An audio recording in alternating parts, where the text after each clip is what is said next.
All right. Good morning. We are here. Good morning, everybody. Claude's here, but he Welcome. disappeared to go get a cup of coffee. Yeah, he'll be back. So we Our presume he'll trust, be back.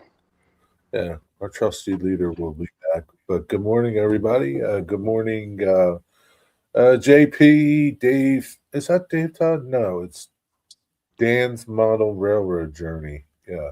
Floyd Robbins, Gerald Stewart, Grandpa Rails, Harley Memphis, Lynn McCurdy, Chris Brew, Path Valley, Rob T Man, Steve 87. You're up early. And I did see Thomas Lionel something or other is his new channel name. Paul Messi Mason. Who's that? Messi Modeler? Is that Messi Modeler? The messy modeler.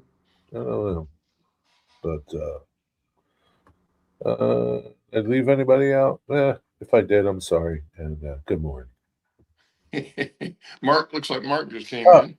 yep. I see Mark Pruitt, Container Man, Steve Trainway Bills. Good morning, everybody.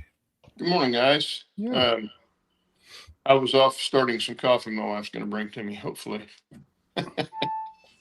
We'll see how good a boy I was over the years, see if she brings me coffee. Anyway, Steve is not feeling good today, so he is.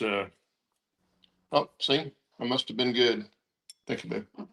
What's he got? The flu or something? A bug? He Or didn't say. He just said he wasn't feeling good, so he was going to go back to bed. Yeah. I've been sick for about the last week, give or take, kind of coming and going.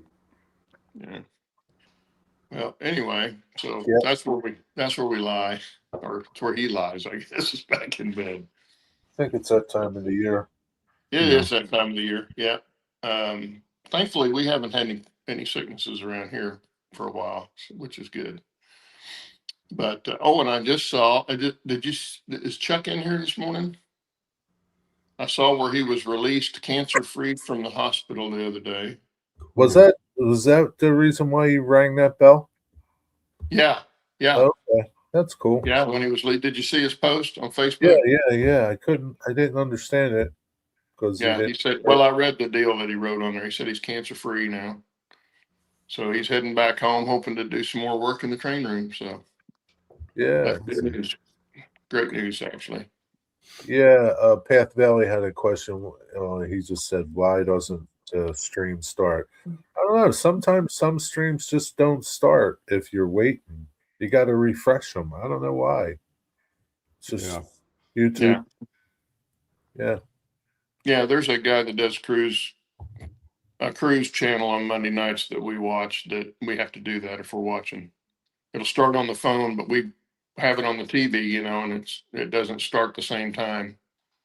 And it won't start on TV. We'll have to, once we know it started, we got to go out on the TV and come back in and it's on. I don't know why it does that, but Yeah. it's like I don't know why my phone goes sideways either. Yeah. Probably it's all a matter of what browser you're using It uh, could be it. and what, Yeah.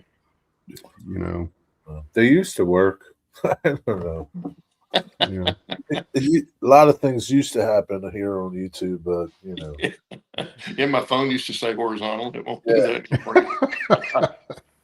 you know, I Yeah. couldn't That tell you that why. that is definitely a weird enigma that It is, isn't it? And today it cannot turned make sense sooner. of. Last week we were well into the show before it flipped.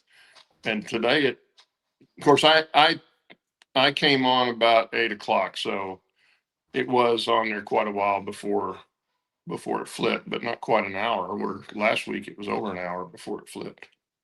And why it decides to all of a sudden go, I don't know. You would think if it was going to do that, it wouldn't stay horizontal at all. It would just yeah. flip. Like JP had said, sometimes there's a lag. If I go to my phone and bring this up, sometimes it'll be either ahead or behind. Either I'm behind or it's behind. Or yeah, Yeah, there's that, but it's then also the automatic starting. Like when we go live, yeah. if That does. if you've got it on there waiting and you've got it pulled up, sometimes it won't start when we hit the start button. Yeah, that happens a lot with everybody. Yeah, and sometimes you got to drop out and come back in, but yeah, it's technology. And at least I'm not in charge of it. That's a good thing. Out of the tunnel and back into the ore bin. I didn't see that video. I'm assuming the train will emerge out of the tunnel and back into the ore bin. Yeah, essentially, as far as the operation goes, anything going to the mine will get dropped off in Maroon Creek, and then the local that comes through Maroon Creek will handle the traffic to and from the mine. That's how I envision it will work. I haven't done it in practice yet. I've got waybills set up for the mine, but I haven't got a car that's got one waybill to the mine yet. So we'll see. And that's the way most railroads would have worked too. That had a short line or something like that, working the mine or working that and bringing it to a connecting point for the main line. In most cases, now back in the 1800s, when they had, say, like the narrow gauge Silverton Northern going up to Animas Forks or over to Iron Mountain, someplace like that. They didn't have that kind of operation set up, but they didn't have that whole thing was a short line basically. Right. And they would bring it back to Durango, and Durango was the switch point. So, depends what part of it you're modeling. And Dennis happens to be modeling a lot. I may also at some point attempt or see how it works just doing a dedicated mine run train. In other words, leave staging yard with nothing but ore cars that will transverse from there all the way to Hell Gate and do nothing but switch mines. I don't know. We'll see how it all works out. Yeah, I can see that happening. There's enough there. I think you've got enough there that would keep an operator busy during an operating session. Yeah, I do.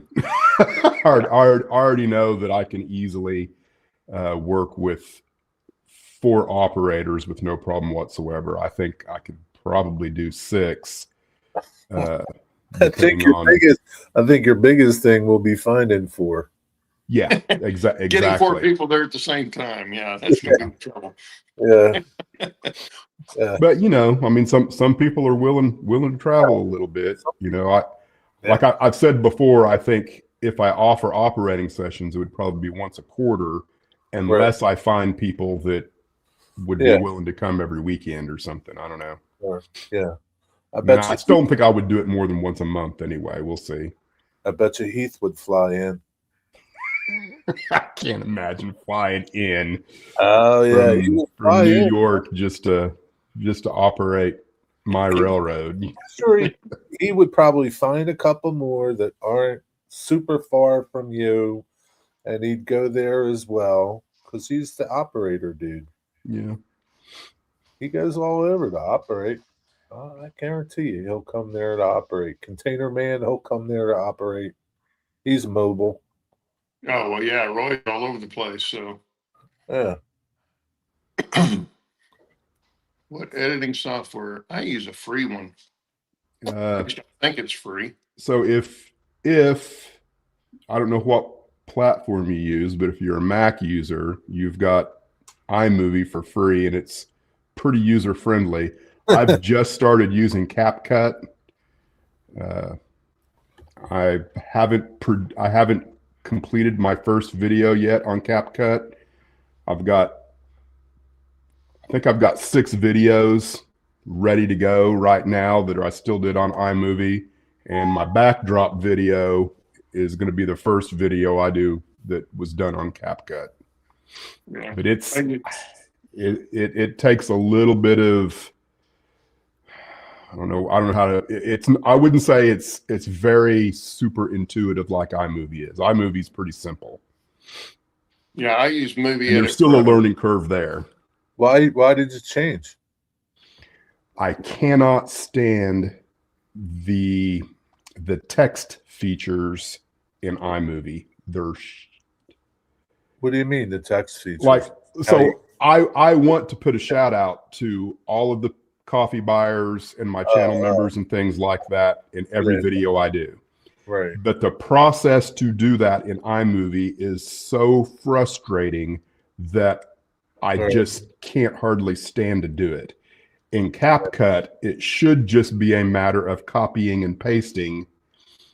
And I don't know if it would change the font size automatically if I have to go in and change the font size, but it's just an adventure and frustration in iMovie.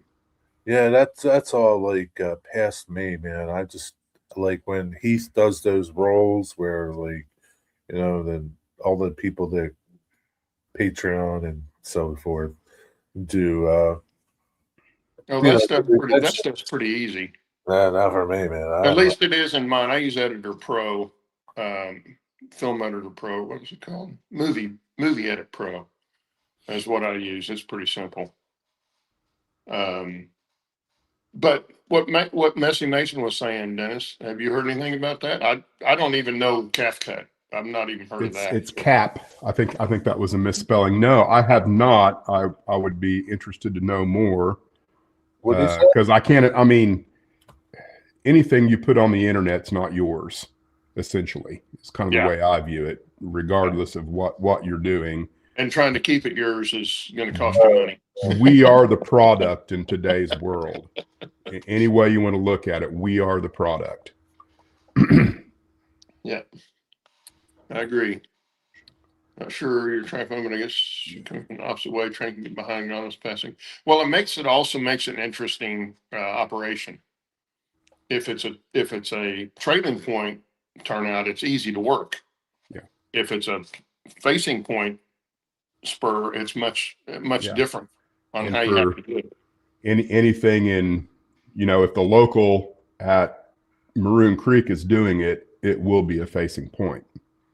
So, and when I built Maroon Creek, there was a period of time, because there's a place in there where you would really benefit from having a crossover.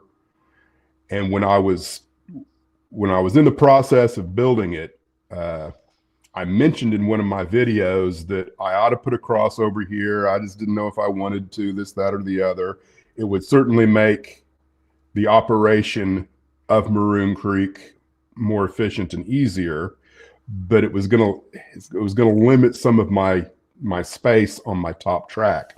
And somebody, I couldn't tell you who it was, who was a real engineer, he said, don't do it. He said the real railroads, that would make it a model railroad, right? You would be doing something for convenience, which is what people who build model railroads do. So leave it just like it is. And working Maroon Creek is 10 times more difficult than the Time Saver. You really have to think about what you're going to do before you do it, because there is no crossover in a location that would make sense, which some people might not like. But I have never operated Maroon Creek the same way twice. Yeah. Well, and different engineers are probably going to work it different. So. Right, because how you process the moves, I think could be up to the individual. If you build the train, well, see, that's just it. I'm not building the train for convenience to put in there. Right. Whatever's going to Maroon Creek is going to Maroon Creek, and then when the local comes in, it's the locals to deal with. The one that's coming from the door, that's the train that works the whole area. So they're the ones that's going to have to figure out, how best to switch it based on what's on the track right now. Yeah, I mean, it might take a local, 4 hours to put together a train, just because they're constantly looking for cars and nothing is ever in order, right? Yeah, well, I mean, I wouldn't know because I'm not a real railroader, but yeah, I'm not either, but that's how it is. I mean, I've heard both, that sometimes they'll put together a train by industry order, and sometimes they'll just do it on the road. It probably depends on the line and all of that. Yeah. Well, it's like uh, it's one thing that's fun to watch with a classification hump yard. And we've got one here in Tulsa on the west side. And it's kind of neat to sit there and watch them do it because they're backing that train in and they do it pretty quick. I mean, I don't know what all's involved with uncoupling the cars other than pulling the lever up and letting them go. But they seem to come off there one right after the other, but they're all going to different places. And it's, I don't know how many tracks they got out there. I can't remember how many they got across. Probably Looks 20. like hundreds if it's the video I've seen.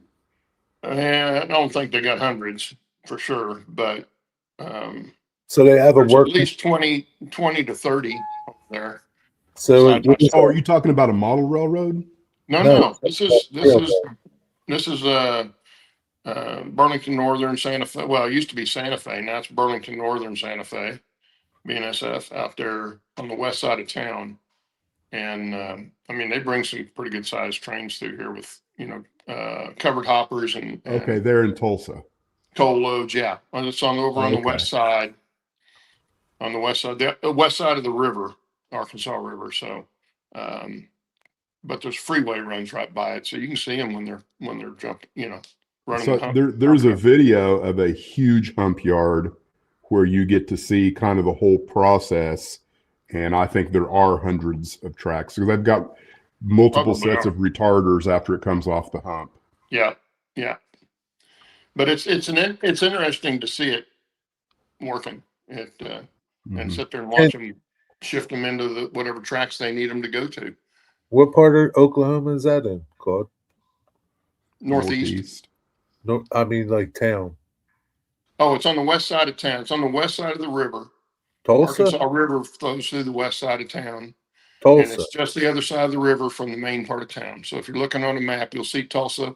You'll see the Arkansas River coming down on the west side, and the hump yard's over on the west side towards the southern end. I mean, it's on the southwest side of downtown area, which is on the east side of the river. But yeah, if you look at a map, you'll see it. It's pretty simple. There's an interstate that runs down there right next to it between the river and the hump yard, but it's not a huge yard, but it's the biggest one in town. So it's an actual working hump yard. Yeah, it's definitely I don't know if it's a division point or not, but I'm sure it's not a division point. It's not big enough for that, but Right. but it's a classification yard that they use. And stuff, a lot of stuff flows through here. I mean, it's constantly working. So, but anyway, yeah, it's interesting to watch them do that and see how quick they can take an 80 car train and shove it into classification tracks without any other locomotives, just the ones backing the train in. So it's, like I say, it's pretty cool. Very good. So you haven't done anything on your layout this week, right, Claude? Me? Yeah, I got the rest of the structures off. Oh yeah. Yeah, and Ted's coming over today to help me dismantle some more of the bench work. Do you have a lot more bench work to go? Yeah. Well, what you see on the Facebook page, from there all the way around is I have all that left to do. But I've got all the structures off. Like 10 feet, 8 feet, 6 Oh, feet? 10, 15, Really? So 25, no probably 20 feet to the mountain. You got all the mountain to pull down except for what they took in the bridges. And then a little bit out the other side of the mountain that still has to come off. You have a lot left. How big was that room? Or is that? The layout was like 13 by 17. Okay. But it's, the way it's shaped, it's an L shape around. So, and I made a full loop around that L. There's a big notch coming into the center of the room. Yeah, there's a dormer. That whole room's a dormer over the garage, basically, right. like a dormer. But the walls are cut that way, and they had it as a game room in this house. And I'm looking at that going, that's a crappy game room, because it's such a weird shape. You know, you can't really do anything with it. So we just had them leave it unfinished. They sheetrocked it and left it unfinished. So we just used it for an inside storage. So when I got ready to build a layout, it was a great place to put a layout. Dennis, have I you just ever had to been figure to out a Claude? track plan to work with the shape of the room. Say again? Have you ever been to Claude's, Dennis? Yeah. Oh, you Yeah, have? it's been here. Mhm. Oh, okay. Yeah. Yeah, I'll be going again in March. Yeah. Are you bringing the truck? Probably. Well, if you do, I've got those two sheets of masonite for you too. Yeah, because I also wouldn't mind maybe going to the big box store and seeing if they have some 2-inch foam. Well, the Home Depot will. Because I've never been Lowe's able to probably get does 2-inch too. foam before. Lowe's probably does too. Look for the damage sheets and ask for a discount. Well, I haven't looked lately since prices went up the last year or so. I haven't seen the price of the foam. They used to be about $35, $40 for a sheet. That's a sheet of plywood. I think they're like, Everything I got, I've had for probably since before I started in here. Yeah, I think 2-inch foam is probably closer to $70. probably is now. Yeah. Yeah. Because I know if it was 35, I thought that was cheap, but it's probably a lot more than that now. Good day, Mr. Boomer. Good morning. Yeah, I looked at Da Vinci. I can't remember the reason why I decided to go with CapCut instead. Because I'm not scared of the learning curve because all of my experience in audio editing, there's a lot of similarities between video editing and audio editing. So there was a reason why I decided. I think it was because it's an app already available on the App Store for Apple. I think it was just a convenience thing. Yeah. And the one I have, I don't know if I paid a little bit for it to get it without commercials or something, but it's Movie Edit Pro. And I know I looked up free movie editors and I found this one and I started using it a little bit and I kind of liked it. It was easy to use. It did what I needed it to do. And that's all I cared about. I didn't have because I don't get fancy with mine. Yeah. I did research, and Da Vinci Pro was definitely the one that everyone picks. And then CapCut was the next one. Okay. Let's kick Mark out.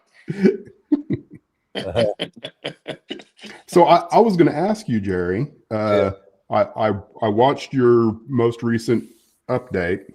Yeah. And there was a segment in there where it looked like you had come in and created expansion joints in your concrete. Yeah. And then like in the next segment, they were all gone. Yeah. What has been the evolution of your journey on your concrete that you can kind of expound upon here this morning and share what your thoughts are? I didn't like how it turned out. Well, so what Deep didn't you insight. like, and what did you learn? I didn't like the colors that I picked. For some reason, I don't know why, I was using, all my colors are Vallejos. So they're all flats, and it's Model Air. So they're all flats. And they wound up being shiny. I don't know why. And some of it was, some of it wasn't, which was kind of weird. Did you use two different brands of paint? No, everything is the same. Everything, And it was all Vallejo? all Vallejo. Huh. Yeah, all Vallejo Model Air. And one section of it was glossy. I say glossy. I mean, Satin. yes, Had a sheen to it. had a sheen to it. And the next little section right next to it, across from the tracks, didn't. And I just didn't like the colors, and it wasn't like, it just didn't look right. And then the expansion joints, I put them in, and they were like, was like too many. I mean, for me, it was like, I mean, maybe that's how the real world is. So, like, here's the thing that I've noticed, like, in the real world, not a lot of places use concrete for parking lots and things. I You think that know, would be Too pretty expensive. expensive. Yeah. yeah, it's expensive. So it's like, it's really hard to find a good example from pictures on the internet for it. What? And so it was like, yeah, I just didn't like all the expansion joints, and I didn't like the glossiness. I didn't like the color. And so I just sanded it back and started over. I think it looks good. I mean, Yeah, what? it Yeah. came out pretty good. I mean, yeah, I I talked about, doing the plywood and then doing, what I did with the asphalt, where I used that silly Winx foam for the asphalt. And I really liked that better to work on than the plywood to work on. Well, But you have to be careful too, what your base is, whatever you're painting sometimes can affect the sheen on a finish, even with flat paint. Um, I've seen that happen, or even with a gloss paint, it'll change the sheen on it. If the underside's got, say, like oil or grease or something on it, yeah, it doesn't allow the paint to soak in the same as it does on the surrounding surface, and so you get a different sheen. Um, that's why yeah, if you're doing kitchen cabinets or something, yeah, yeah, repainting kitchen, you got to take them off and wash them really good, yeah. because if you don't, you're going to have grease from cooking and stuff on there, and you're not going to get the same sheen on everything. Yeah, who knows? I mean, it could be like, I would lean on that area. So maybe like there was like Oil from your skin, yeah, oils from my skin that like it could were be on something that simple, that yeah. edge of the area. Maybe that's it. But That could be anyway, very easily. That could be what the problem was. yeah. But Yeah, you wouldn't think that would make a difference because you're putting paint over it, right? It should all be yeah, the same. no, The yeah, paint should you would. all, no, So, because the yeah, paint wants to soak in somewhat. Well, It's not if you going were to just sit putting on top. heavy coats of paint, I would say it probably wouldn't. But he's using the wet on wet, right? yeah. I used to wet on wet technique. Yeah. Yeah, yeah. I don't know, but anyway, I mean, it was like, it was one of those things where you put all this work into something, right? And you're like, man, I don't want to destroy it, right? Oh, I so know what you're talking But about like, I'm like, but I because don't I'm in the like middle of it. that. But I don't like it, and it's like I can't live with this, you Oh, know. well, see, that wasn't my fault, my problem, but I mean, like, no, but like that's yeah, that happens, right? You put a lot of work into something, and you're okay as you're going, right? You're happy, but then when it's all said and done, it's like, yeah, it just doesn't look right. and you're better off fixing it then if you already have that Better feeling than leaving it saying that off I'll live with it, because you'll exactly, come back to it at some point going, no, it's not going to exactly, work. because the same thing happened with my end scale layout. It was like I had this one spot and it didn't happen with every locomotive, just a couple.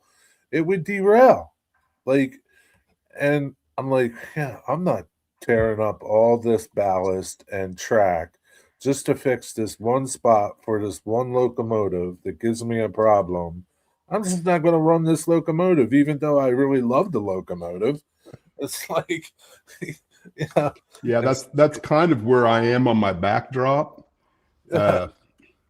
I like all of the shapes. In other words, the proportions and the perspective I've got works for me. I feel like the colors are just, I have not figured out how, there's color theory, right?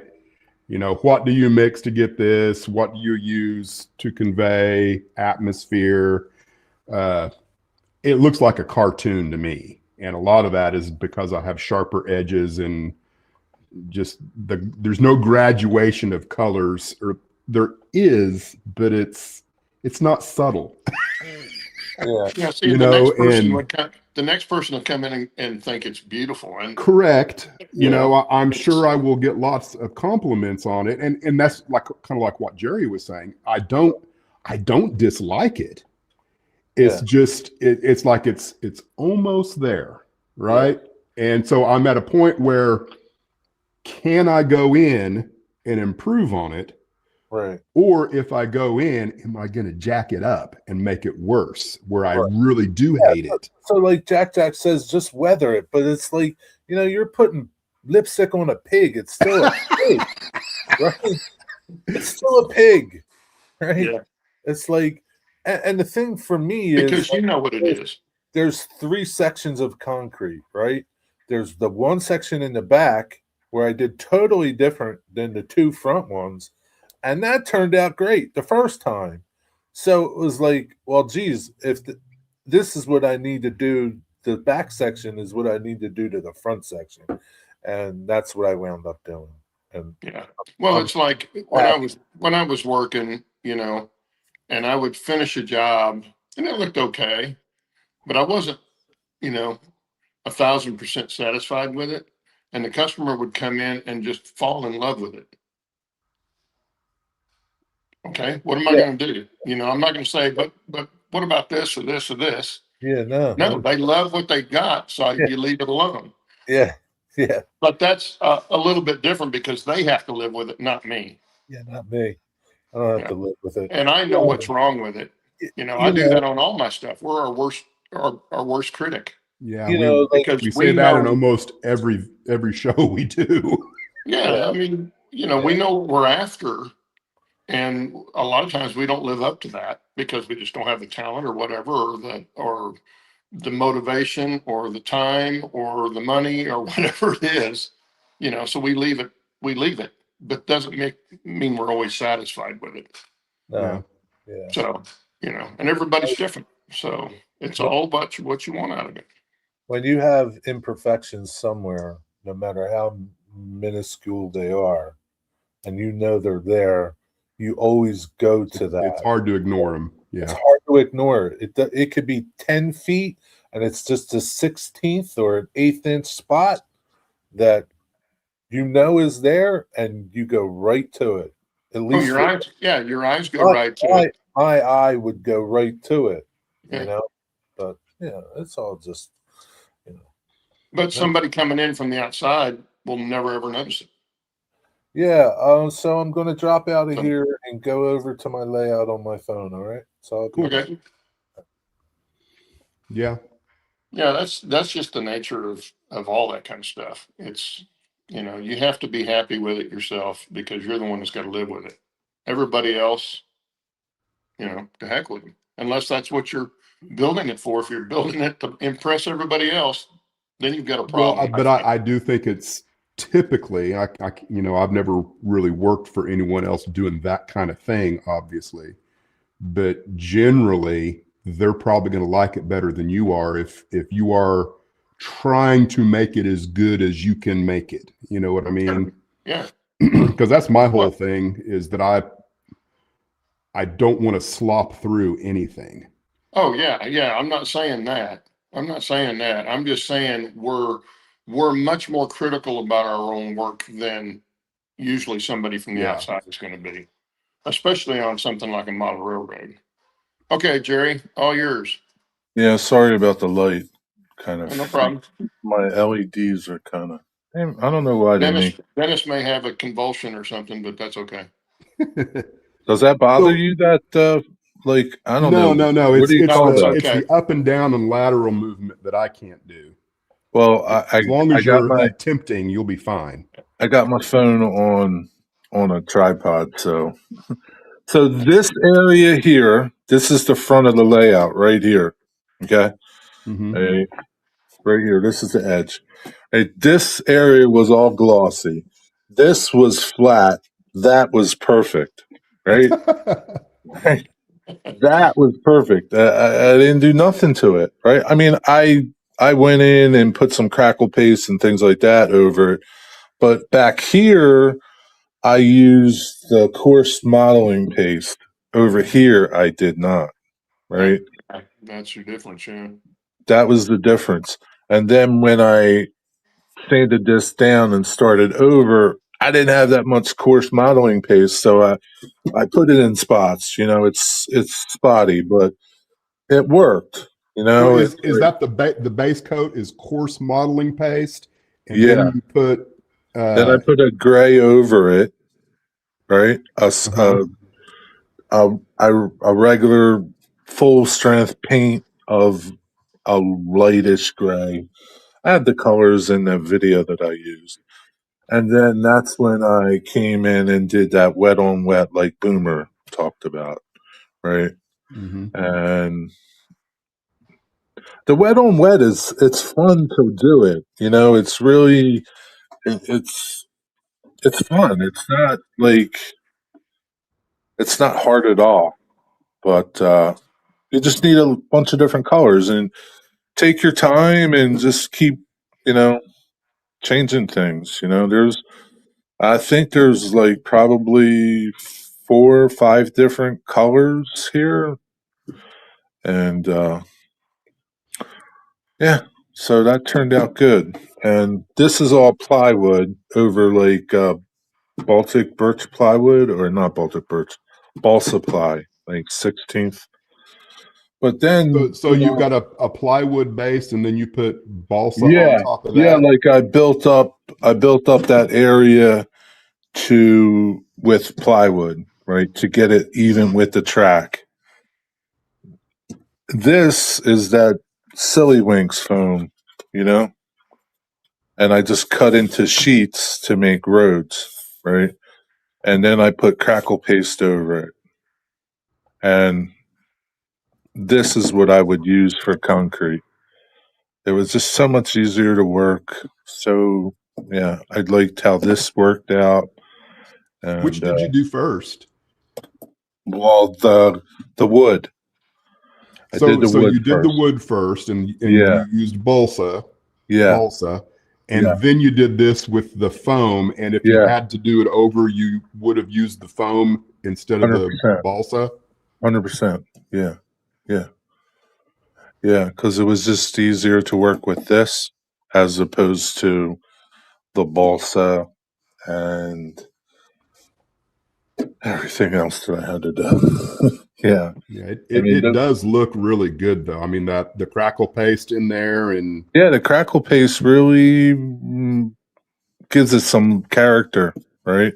did you skin the whole thing with crackle No, paste, or just no, specific just areas? spots, Just just spots. spots. And then, like, I think, I can't recall everything, but I think in certain areas, I just used like a fine modeling paste. Golden's has the coarse modeling and then fine modeling, and I think I just used some of that, and that just gives different like texture to the foam. So Mm-hmm. like that's why like you see like areas like here and here. That's what that is, But this is the crackling paste. This Yeah. is right. Now, in that diamond, or not, yeah, that diamond area or triangle area to the right, is that going to be grass and stuff? You just haven't gotten there yet? Here, No, oh to the right, here. In the V, in in the V, between Jerry. the Y of the road. Oh yeah, yeah, yeah. That'll be dirt or grass or something. Yeah, so there'd be dirt here, uh, stone here. There'll be that building will go over here, right? Um, and so one of the things I did was like I used some chalks and stuff. Like you see, like here, I did chalks, right?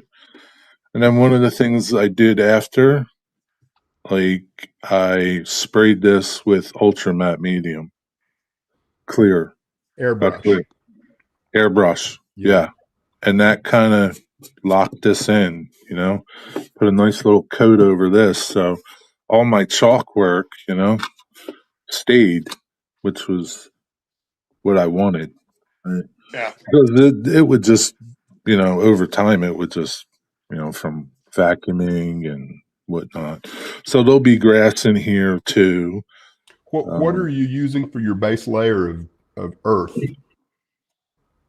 I have some buff fine ballast that I wasn't going to use, and I had a bunch of it. Somebody gave it to me, and I figured, why not use it? Because I tried doing dirt, real dirt, and I baked it and sifted it, and I just didn't like the look of it once it, I know like this stuff I'm just airbrushing because it's bright yellow ballast, right? It's like, sorry, this color here, back there. That's what it turns out to be, right? That's what it starts Really? out to be. Starts out life this color, and then I paint it, I airbrush it this color. So it's something that I had, and I just decided to use it. I didn't like how the dirt changed color once it got glued. Once I put matte medium over it. I know I could have sprayed it, but I just didn't like it. I mean, this was easier to work. And yeah, so I've started keeping my sawdust from the masonite. yeah, right. That stuff saws out super fine and it's kind of fibrous. I Yeah, think that's what I'm going to use for my for earth. dirt. Yeah, Yeah. you can try it. See, I mean, and it's like like we talked about in the green room. You're trying different methods to do all different things, and that's what I did here. Right, I tried different methods to do this, to do this, to do my roads, and you pick something that you really like and that turns out well for you and it's easy to do, and you just keep going that way, right? But try different things. That's the thing, right? Try different things, and not everybody is going to like doing this, right? They're not going to like the wet on wet thing, but try it and see if you like it and see how it turns out for you. Yeah. See, in my cattle pens, when I was thinking about it after yesterday, tearing out the pens, I used milk chocolate grout for the dirt inside the pens, and it worked really well. I mean, it looks like cattle pen dirt. If you've ever been around a cattle pen, it looked really good for that. And all I had to do was wet it down for it to stick, because it's that's what it does. And that's just another option that's out there for that kind of thing. I didn't use it on everything because it is kind of messy to use, but for the cattle pens, it worked really well. I was able to mount it up in the corners and stuff like that so that it looked like cattle had been in there pushing the dirt around. And I was happy with that look. But I also used some fine grout for some other places that were just dirt. Right. So And they had weeds and other ground foam on it, but the undercoat was fine ballast. I'm just seeing your chats, and I see Boomer said try super thin buff through an airbrush. I don't know what he was talking for. Probably, I would presume a highlight of the earth color. I don't know. Oh, okay. Yeah, here's the thing, right? You'll see a lot of different colors of earth here. Spray the sealed dirt with super thin buff. Oh, okay. I got you. To kind of change. So, like, there was like one area in my layout that I got the dirt looking like the way I wanted the dirt to look color wise, right? And I could never remember how I did it. Isn't that right? Right. So it was like you best look things around my happen by layout, you'll pure see accident. you'll see like 5 different shades of dirt. And I never could get that same shade of dirt again. It's like I'm chasing that shade of dirt, right? And it's like I don't remember. I know I used earth to me earth, but I don't know. I try. I think one of the problems is there's so many different browns in there that once you come back, I don't know, maybe it's hard to do a lighter color again. I don't know. But, whatever. I mean, I'm not, getting too crazy about this whole thing. Yeah. Thanks, Well, everybody. it is a hobby. Yeah. It's something you're supposed to have Yeah, fun I with. mean, I'm But there having again, fun. Yeah, if you're not happy with it, you're the one that's got to yeah, live with it. So, no, yeah. So, and that was the same reason here. I wasn't happy with it. I mean, it looks better than it was. It's like, you got to settle for some things. Right? And, or drive yourself Well, crazy. it's One, just like what we were talking about in the beginning. You'll focus in on the one or two things that are wrong to you, right. but the Yeah, overall picture is yeah, really good. yeah. So yeah. my next thing is to get rid of the clouds. I don't want clouds. I've decided, like, yeah, Show us the yeah, clouds that you don't like. Jerry, just get out your fan and blow them away. yeah. I wish I could. I can't even. Okay. Like, I don't like them. I mean, I liked them in the beginning, but I don't like them now because it's just like I want And, like perspective. I want like distance back there, Yeah. right? That's what I want, distance. and you And painted those? Yeah, yeah, and I painted them. your your skies. Of course, I don't know. It's hard to tell sometimes Yeah, with it's called, video, but called, it does called appear to be all the same blue. What's it going to is give you all the the same blue. perspective Yeah, is the lighter at the yeah, bottom and the darker at the top. yeah. So that's my next task. So the clouds are going to blow away. Yeah, Well, seeing that tree right there, Jerry, now I know you've got it stuck in a block. It may not be yeah. exactly where you're going to put it, No, but it's not where it's any going. trees that you put close to a backdrop, Yeah, depending on the lighting, you yeah, want to get them right against the backdrop so they don't cast a shadow on the backdrop. Yeah, that's yeah, that's something you either That's have a to tough deal thing with to do. or not yeah. And worry that's about. kind of like those back there. They're right against the backdrop. Like Yep, I got and them that's the right. way you want to do it. Yeah. I've bent these wire trees so that they're pretty much flat on the back, and I glued them to the backdrop. Yeah. Yeah, it probably wasn't a good idea now, but yeah, I can pop them off, I guess. But yeah, that's also one of those things that you put a tree in it, casts a shadow on your backdrop. It kind of loses the illusion of what you're after. Yeah, yeah. That's Boomer makes a good point there as well. I didn't see his. I can't see it coming.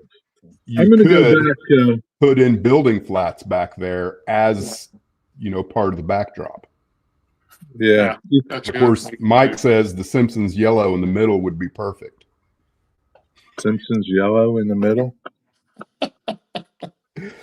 Yeah, maybe. All right, Don't I'm listen to gonna. anything McCarville says, man. No, I'm not. I'm gonna go back to the other computer. All right. Okay. Uh, yeah,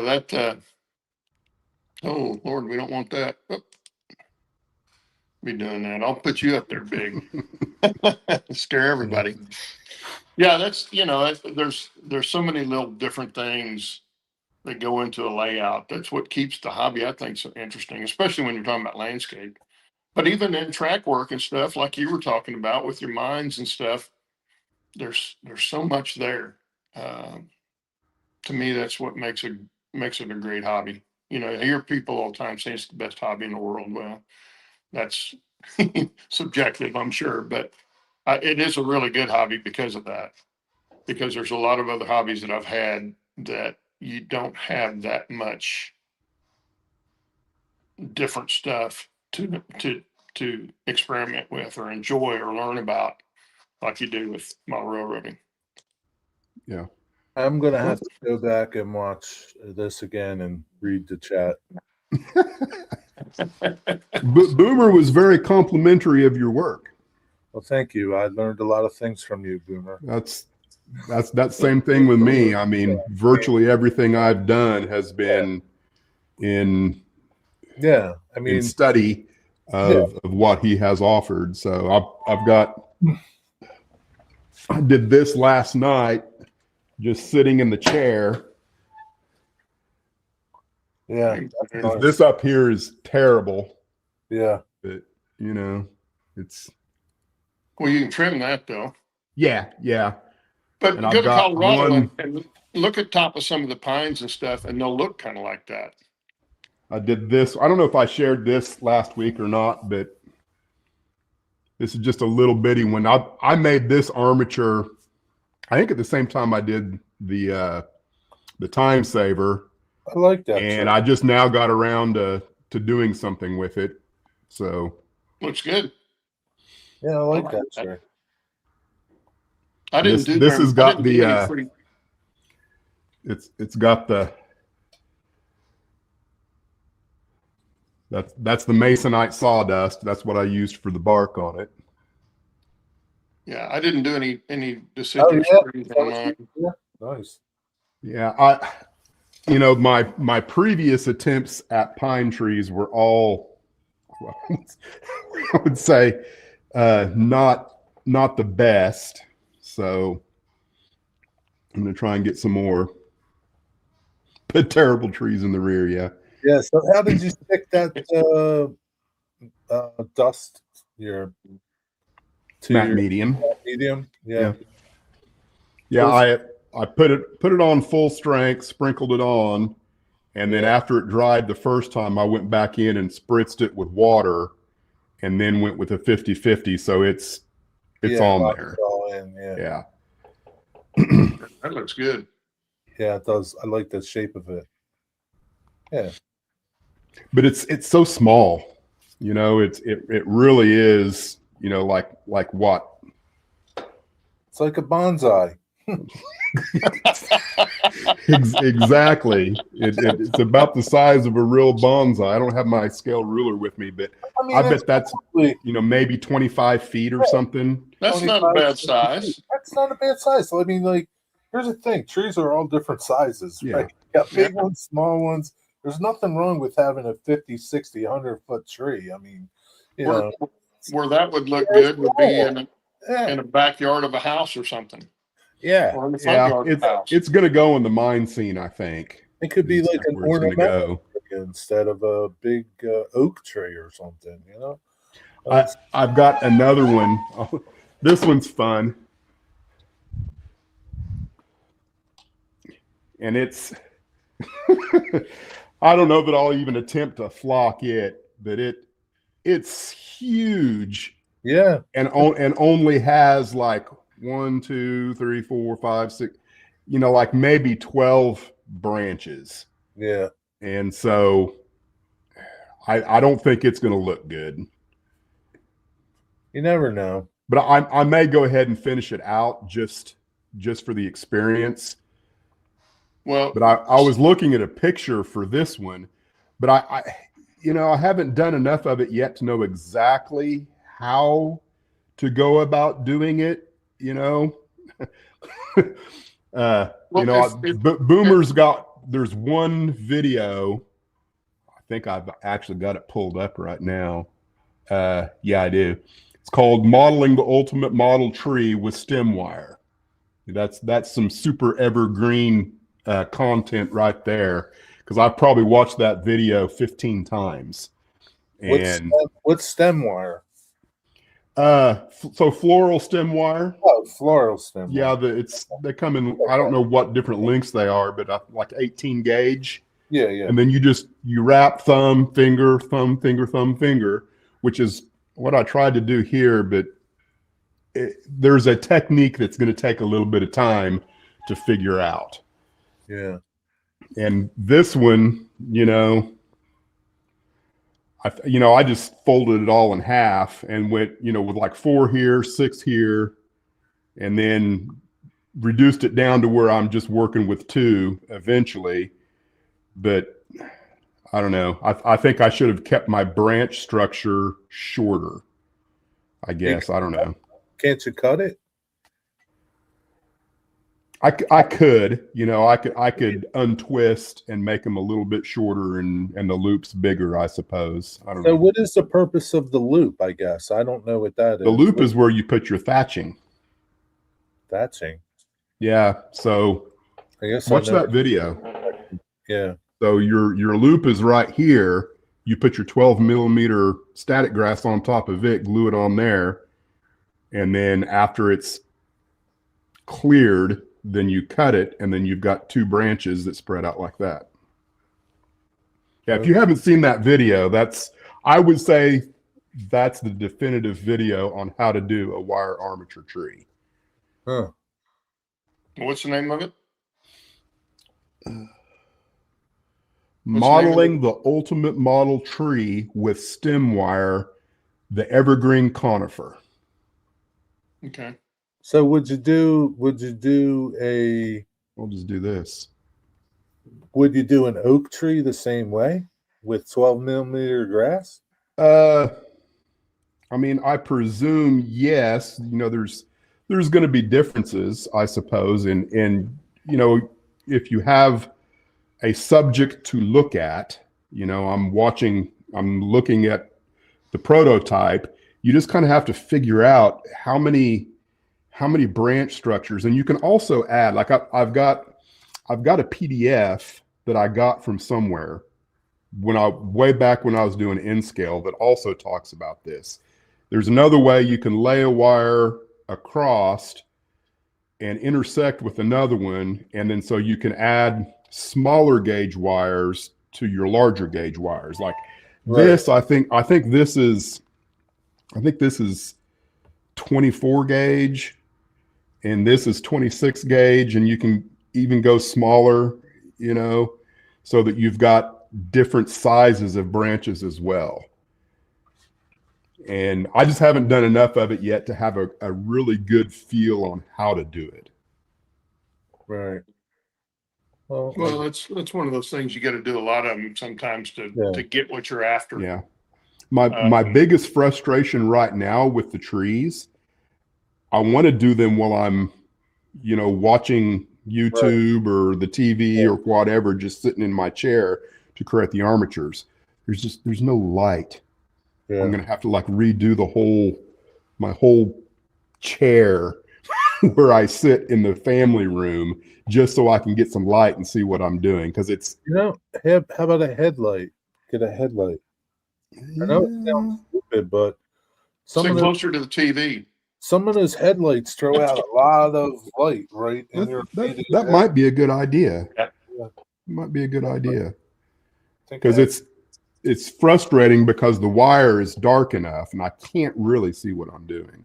If you do that though, and Gail's in there watching the movie or something with you, don't look at the TV because then she won't be able to see it. Oh, you'll come up with something that you can use. Figure it out. Yeah. There's all kinds of little clip-on. I've got a clip-on LED that's got the flexible arm on it, and it's bright enough to see something in your lap. It's like a reading light almost, and that would be bright enough in a dark room without being too bright for her. You know, if you like watching TV in the dark, but you know, my wife doesn't. She wants a light on right there. So. Yeah, I prefer well-lit areas over, if I'm watching a movie, I don't mind being in the dark, but for the most part, I prefer to be able to see everything. I'm old. I can't see too good, so I need a lot of light. Yeah, same way. Yeah. I'm getting to that age where light doesn't really help that much. I still can't see it. Well, we got a minute left. We shall be back next week. Awkward silence for the next minute. Yes. We will be back next week. Good to see everybody here. I think we had 40-something people in here at one point. Very nice. Ted's here to help me with my layout. So I guess I'll get out of here. You got some work to do. But you guys have a good rest of your weekend and a good week. And we'll see you next week. Dennis and Jerry. Good to see everybody. Thanks for being here. Hopefully Steve will be back next week, hopefully. Yep. See you. And we'll see you then. Have a good week. Okay.